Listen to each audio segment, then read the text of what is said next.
That phone might feel so far away. In fact, it might seem impossible for you to reach that. Let's say that phone was all the way at the back of the room. How am I going to get off this table? I can't. How am I going to get there? I can't. But I want you to know that nothing is impossible. And if it is impossible for your dreams to come true, let's say you want to become a pilot and you can't be a pilot for some reason, maybe your eyesight or maybe your height. I know somebody who couldn't be a pilot. They're doing something now that they actually love to do. See, all things come together for the good. That's how it is in my life. You see, there's nothing good about having no arms and no legs, is there? No. If I, click my fingers, metaphorically speaking, and your arms and legs disappeared, do you think you'd be happy with me? No, you'd come run after me and headbutt me, okay? Because there's nothing good about having no limbs. But I love my life. Do you want to know why? Because I've seen the purpose. Because I have no arms and no legs, you're all listening to what I have to say. This is maybe the most attentive you've been in any guest speaker. Because everybody else is boring, and what would they know anyway? That's what you think. Don't worry, I was at school too. Like, what do you know? I don't care what many people have to say. They have no idea what I'm going through. What pain do they know? But you see me and you see what sort of pain I could go through and what I've gone through. And all of a sudden now, I'm seeing all of you, and maybe for the first time, you're believing these words out of my mouth saying, I love you. And you don't even know me, but you actually believe that I do love you. You see, it's an unconditional love. You don't have to do anything for me to love you. I just love you. Why? I don't know, because I just love you. Why? It's love. It's unconditional love. Not only is it about you and your life, but what about the people around you? If you think that you have no purpose, Nick, I don't know what I want to do. I wish I could do this, but I don't think this is going to happen in my life. Let me tell you this. So many people came up to me and said, Nick, I don't have a purpose. I don't know what to do in my life. Let me ask you one thing. If you went through your life full of pain, full of tears, and at the end of your life, you actually save somebody's life, is your life worth living? Is the pain worth someone's life? If you could actually save somebody? Can you imagine? If you actually saw somebody nearly get run over a car, you dive and get them out of the way of the car, for instance, an example, would that be worth living? You save somebody's life. I don't know.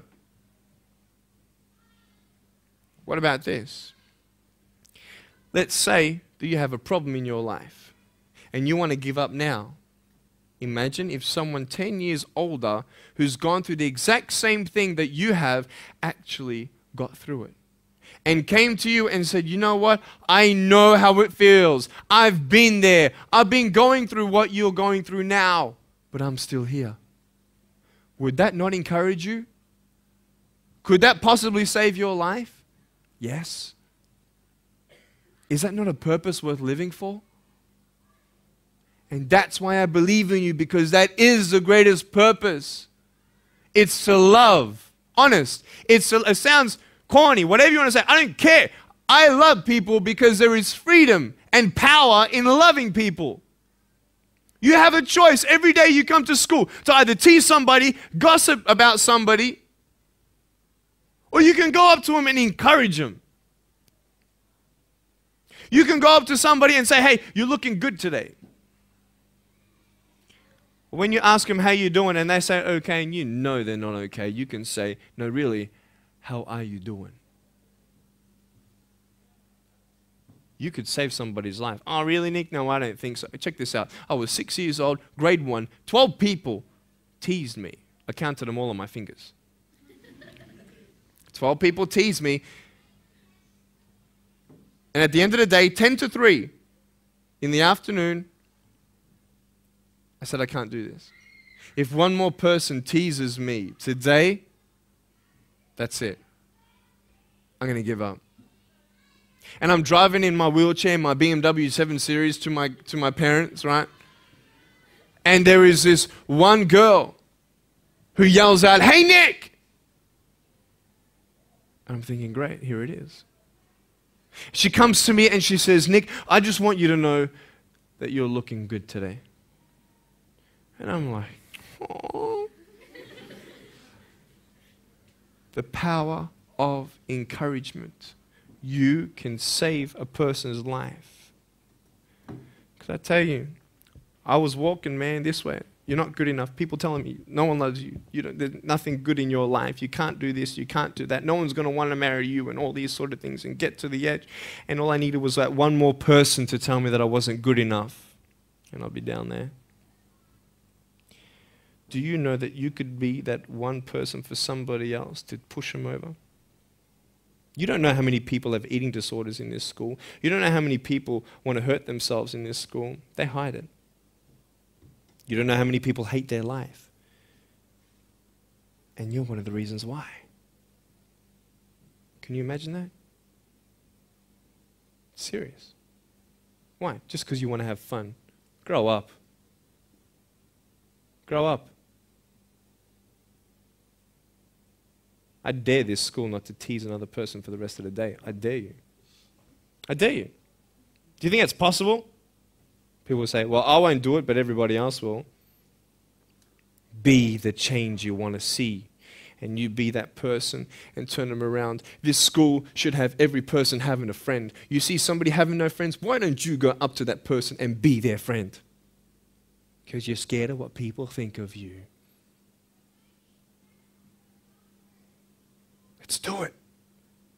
Let's wake up. Embrace it, man. Let's live.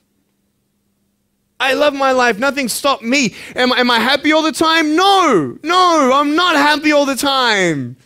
I'm not happy. I cry sometimes. Not because of no arms, no legs. This is easy. I'm talking about the things in life that other things, man, I'm like stressed about and anxious about it. The person that I love, they're hurting and I can't do anything about that. That's what kills me. We're all going through something. We're all trying to find that something, that happiness. You can find it. Because I found it. Check this out. You need to learn something. Do you know for you to learn something, it was actually learnt by somebody else? And anything that anybody else learns, you can actually learn. Makes sense, right? How do you know this is black? Because someone taught you it was black. Why? Because someone learned that this was black. And you were able to learn that this was black by someone teaching you. Nothing's really beyond your reach. Do you understand what I'm saying? But we're not all good at maths. We're not all good at athletics. We're not all good at, maybe telling colors. Big deal. Find what you love to do. I love loving people, man. I love encouraging people. That's the greatest thing. The greatest business in the world, saving people's lives. Love it. But we're not all going to be speakers. We're not all going to be doing something. That'd be crazy. What do you want to do in your life? Is there something more to your life? Because I found something more to my life, and I believe it's God, and you're on your own journey. It's fine. I love you guys so much. I love you very much.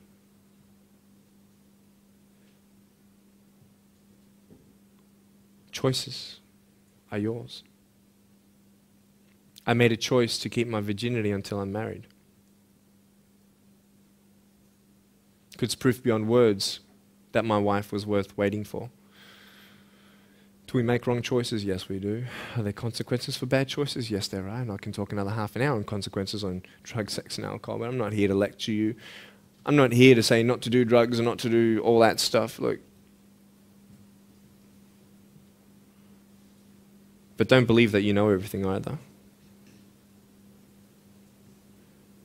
What I don't know won't kill me, right? That's what they say, right? That is stupid. How dumb's that? Let's say I've got a brain tumor and I don't know it. Is that going to kill me still? Yeah. Duh. Idiot. Of course. Look at me and my life. I've made choices and this is how I am. This is where I am. And I love it. You know what's cool? Sorry. Just Getting a seat organized. That's better. Put my feet up, you know.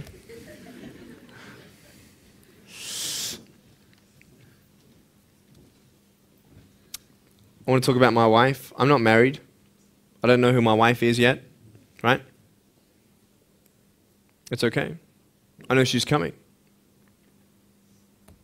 It's fine. She's coming.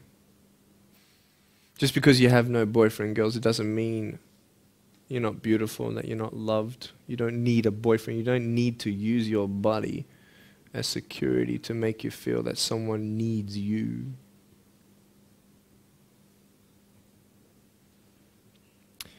My wife is coming. And I may not have hands to hold my wife's hand, but I don't need hands to hold her heart. That's all I want to hold.